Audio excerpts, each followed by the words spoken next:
Olá, bom dia, sejam bem-vindos. Vamos iniciando a nossa reflexão desta manhã, elevando os nossos pensamentos ao alto, agradecendo a Deus por este dia, por esta oportunidade de estarmos aqui reunidos em nome de Jesus. E assim vamos à prece. Pai nosso que estais no céu, santificado seja o vosso nome, venha a nós o vosso reino. Seja feita a vossa vontade, assim na terra como no céu. O pão nosso de cada dia nos dai hoje, perdoai as nossas dívidas, assim como nós perdoamos os nossos devedores. E não vos deixeis cair em tentações, e livra-nos, Senhor, de todo mal. Que assim seja, graças a Deus. Então vamos iniciar a nossa leitura. Hoje nós vamos ler O Livro dos Espíritos, de Allan Kardec. Este livro, ele é de perguntas e respostas. Ele tem 1009 perguntas e respostas. Então, é muito importante, que nós que queremos conhecer mais sobre a criação do nosso Pai, sobre o nosso planeta, sobre o plano espiritual, sobre a morte, sobre tantos assuntos que muitas vezes a gente fica em dúvida, gostaria de saber um pouco mais a fundo, referente a determinados temas. Então aqui neste livro ele responde para nós.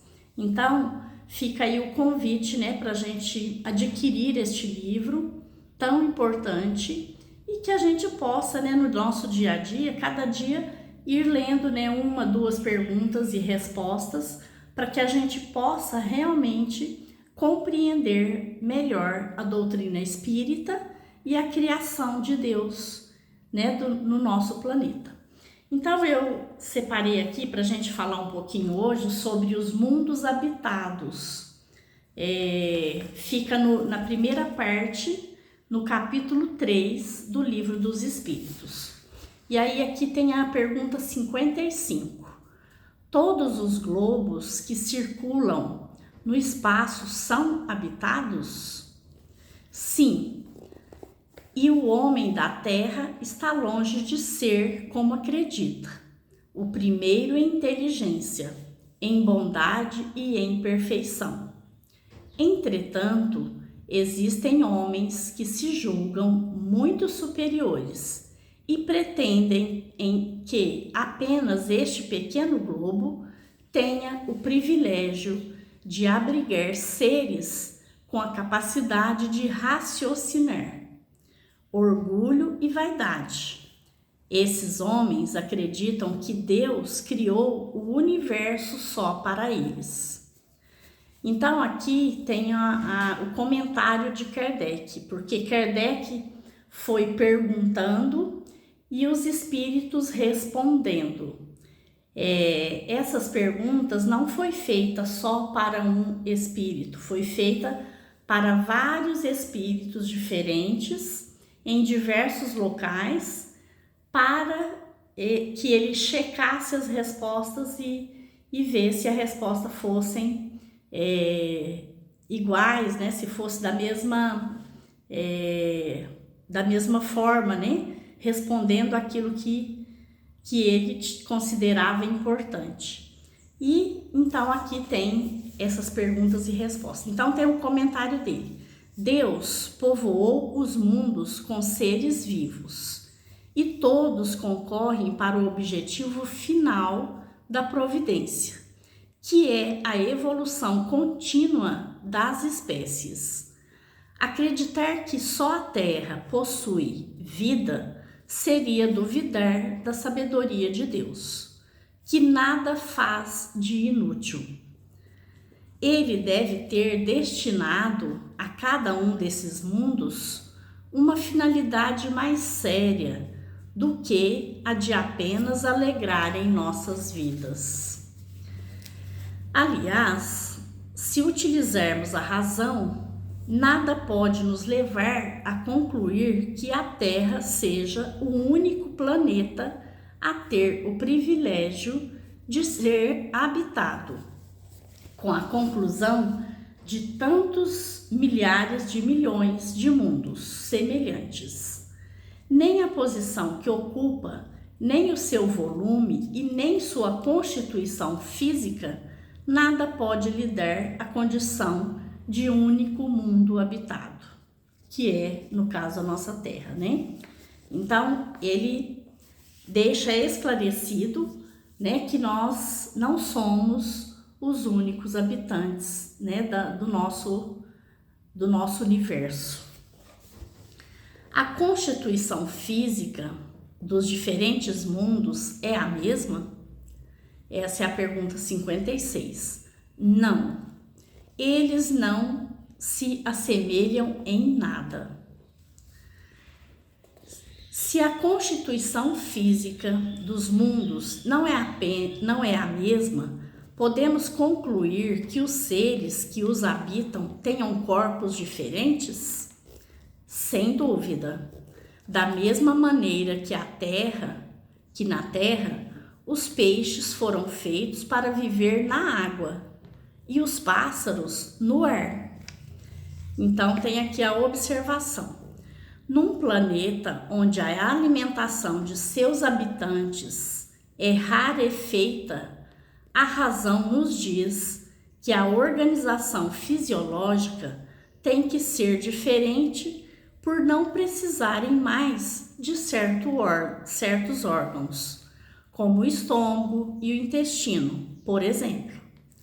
Se no mundo seus habitantes já enxergam sem precisar os olhos, é desnecessário este instrumento da visão, que se atrofiará com o tempo, dando lugar a outro sentido que suprirá esta necessidade.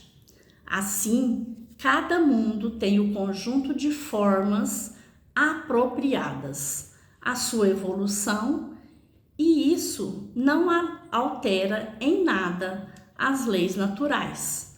Pelo contrário, as embeleza ainda mais. Pergunta 58. Os mundos mais afastados do Sol estarão privados de luz e calor, já que o Sol se apresenta para eles apenas com a aparência de uma estrela? Será que o homem pensa que não existem outras formas de luz e de calor além do Sol? Será que ele não leva em conta a eletricidade em que outros mundos desempenha um papel que, além de desconhecido, é bem mais importante do que na Terra? Além disso, já dissemos que os seres desse mundo não são feitos da mesma matéria e nem possuem órgãos com a mesma conformação que os habitantes da Terra. Então, esta é a resposta. E o comentário de Kardec é assim: as condições de existência dos seres que habitam os diferentes mundos têm que ser apropriadas ao meio em que vivem. Se nunca tivéssemos visto peixes, não compreenderíamos como eles podem viver na água. O mesmo acontece com outros mundos, que contêm, sem dúvida, elementos que desconhecemos. Não vemos na Terra as longas noites polares iluminadas pela eletricidade das auroras boreais?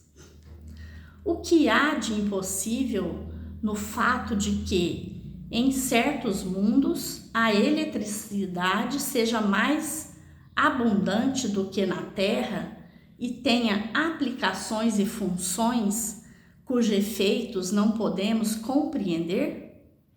Portanto, esses mundos podem conter em si mesmos as fontes de luz e de calor necessárias aos seus habitantes.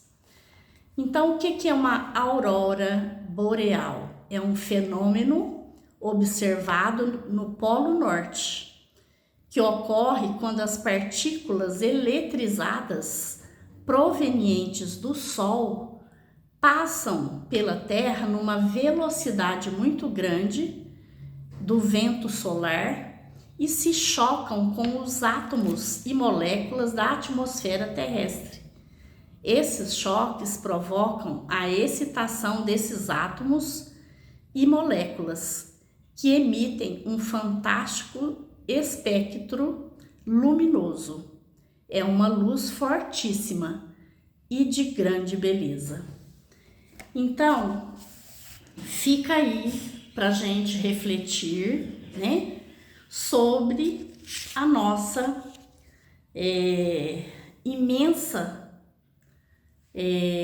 sobre o nosso imenso mundo habitado por diversos seres criados pelo nosso Pai, assim como eles dão um exemplo, nós, os animais, os peixes. Então, cada um vive no seu mundo de acordo com a sua necessidade. E aí fica aí para a gente refletir e para a gente ter um pouquinho mais de curiosidade em relação a diversos outros temas e assuntos e procurar comprar este livro, que é o Livro dos Espíritos. Tem diversas capas, né, de acordo com cada edição e cada editora, mas o nome é O Livro dos Espíritos, de perguntas e respostas, por Allan Kardec. Que Jesus abençoe a todos, muita paz e muita luz neste dia. Gratidão.